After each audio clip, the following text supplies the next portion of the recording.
Bienvenidos y bienvenidas a este teórico acerca de las particularidades del trabajo de campo en la investigación de corte cualitativo.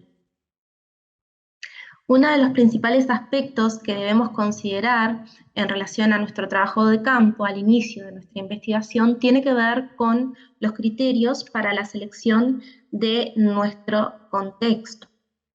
Nuestro trabajo de campo va a iniciarse una vez que escogemos el tema y una vez que formulamos el problema de investigación.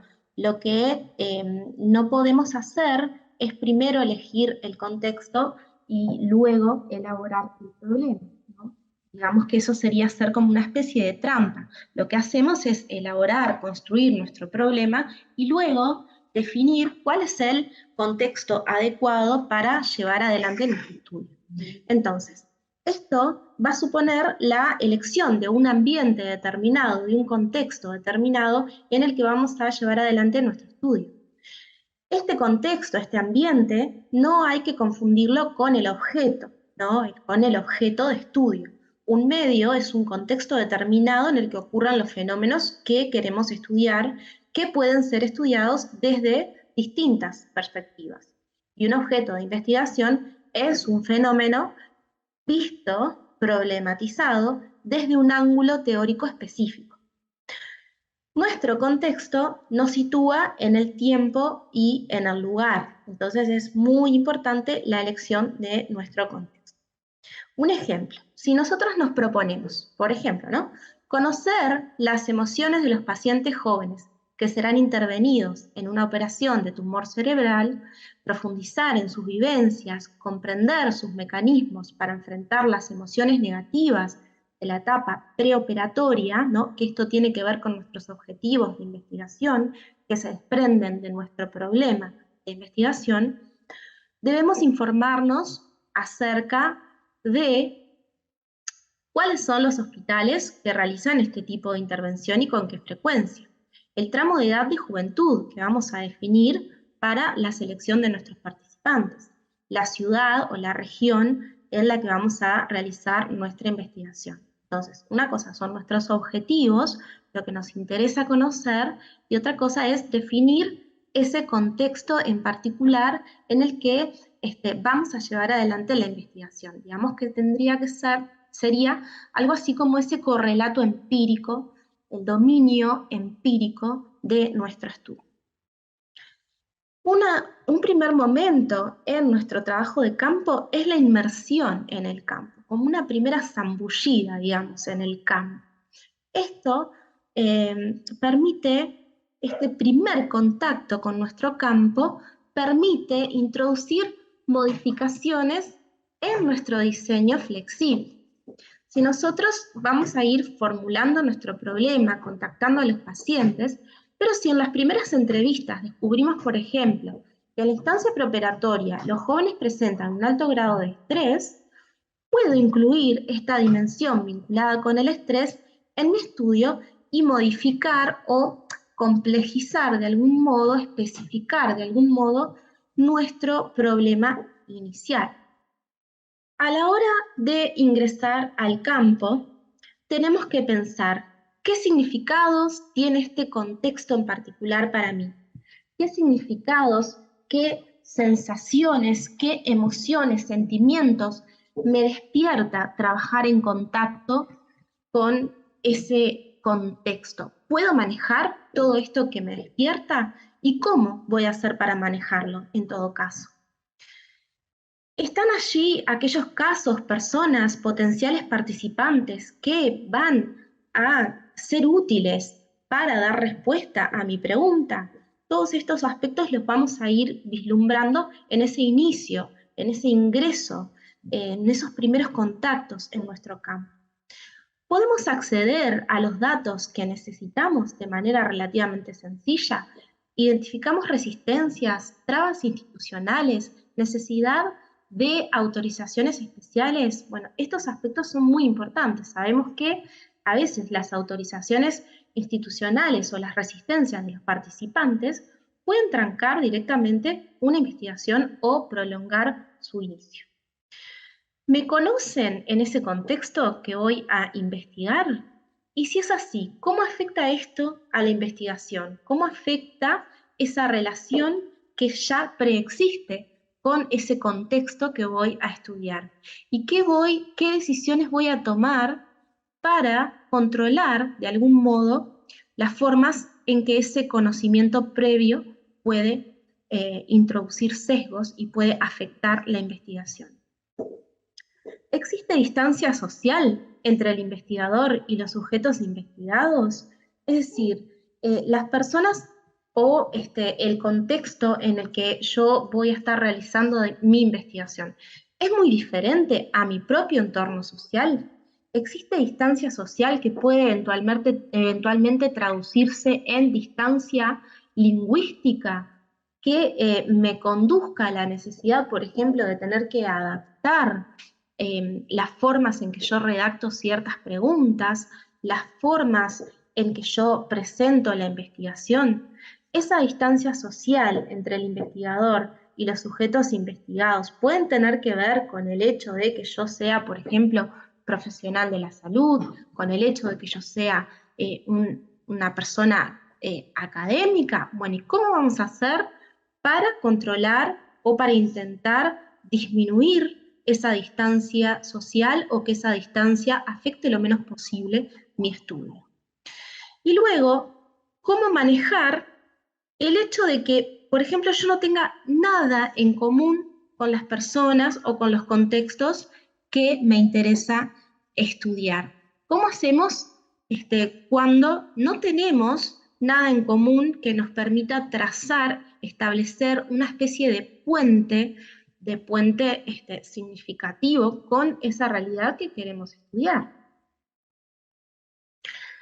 Una vez que nosotros logramos ese ingreso al campo, empieza todo un proceso de negociación que supone desvelar el conocimiento nativo, ¿no? El conocimiento de las personas, de los sujetos, de los grupos sociales que están inmersos en ese contexto, y también desvelar los obstáculos que pueden eventualmente dificultar el acceso al campo y las formas de sortear esos obstáculos.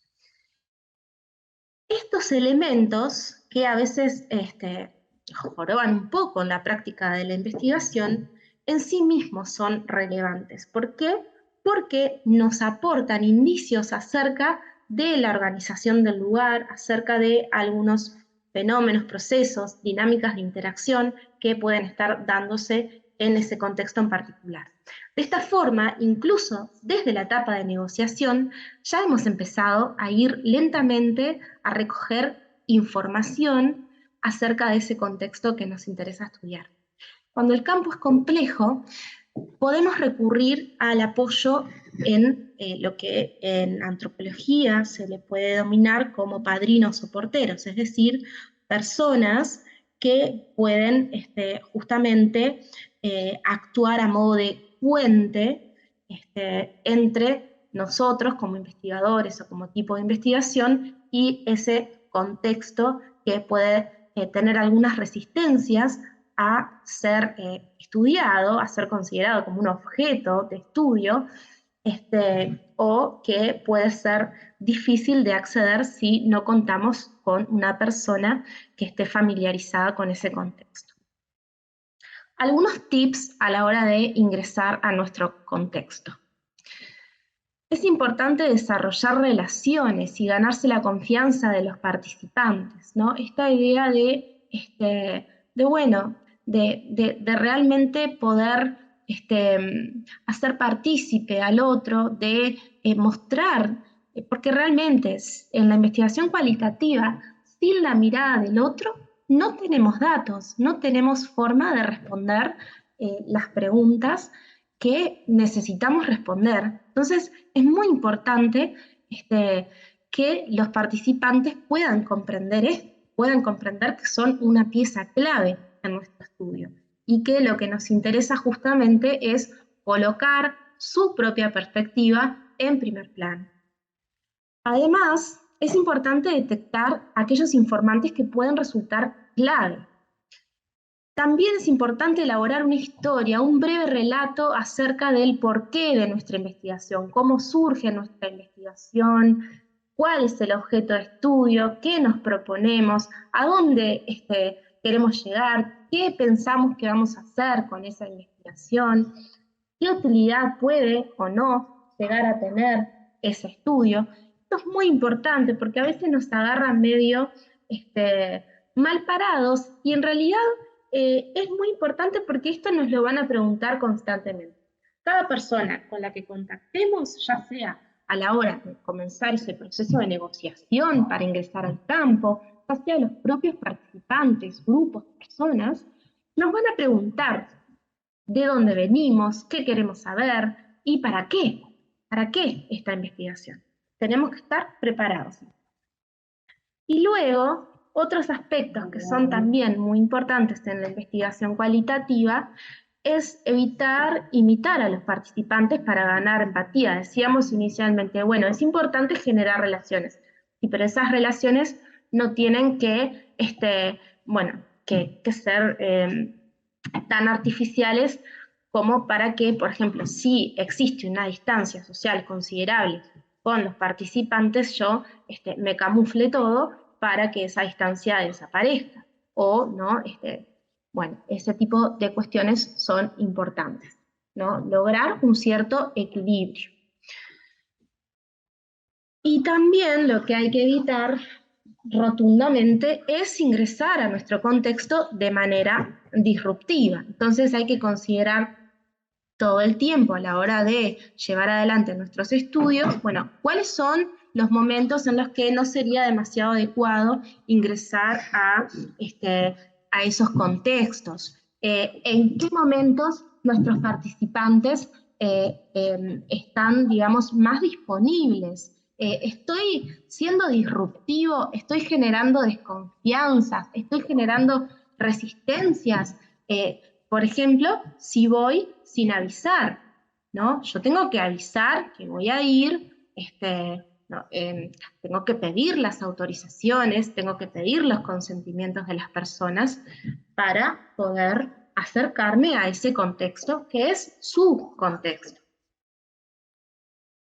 Entonces vamos a estar moviéndonos entre la familiaridad y el extrañamiento, pero lo fundamental es comprender que, aun cuando tengamos en cuenta todos estos aspectos, nunca vamos a lograr ser invisibles, nunca vamos a lograr ser uno más. Eso es muy complejo de conseguir.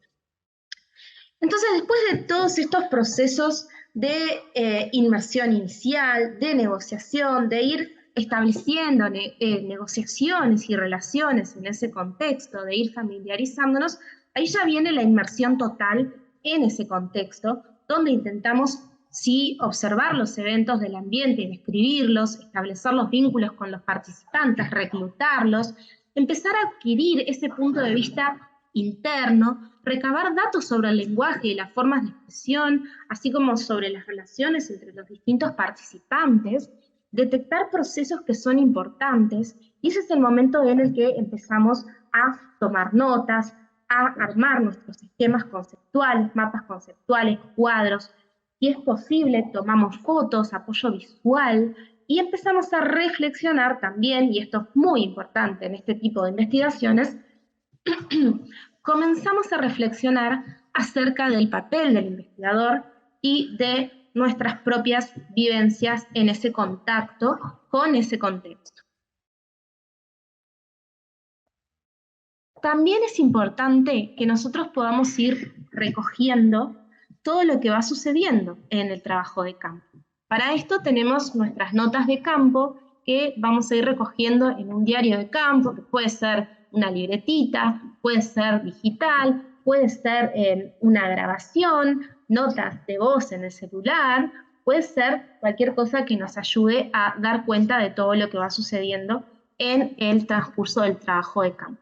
Son observaciones, son notas sobre la observación directa de lo que vamos viendo, escuchando y de lo que vamos palpando. Entonces, estas notas pueden tener diferentes características. Pueden ser notas de tipo interpretativas, es decir, cómo nosotros en ese en ese encuentro con nuestro contexto, con nuestros participantes, vamos haciendo una interpretación, una especie de preanálisis de lo que vamos encontrando. Pueden ser notas temáticas, ¿no? Notas que tienen que ver propiamente con el tema, que se hayan despertado en ese contacto con el contexto. Pueden ser anotaciones personales. ¿Qué me pasa a mí como investigador cuando estoy en contacto con ese contexto? O bien pueden ser anotaciones sobre cómo reaccionan los participantes a mi contacto con ellos. Es muy importante entonces llevar una bitácora de campo. También es importante esto para que después podamos reconstruir este proceso. Los trabajos de campo en la investigación cualitativa a veces duran bastante tiempo, porque es un proceso bastante largo, el de ingresar al campo, el de negociar, el de ir haciéndonos familiares con lo que va sucediendo, reclutar a los participantes y demás. A veces lleva muchísimo tiempo y es importante ir dejando registro de todo lo que va sucediendo para luego poder reconstruirlo. Y bueno, por aquí terminamos estos aspectos que tienen que ver con algunas particularidades del trabajo de campo en la investigación de tipo cualitativo. Muchas gracias.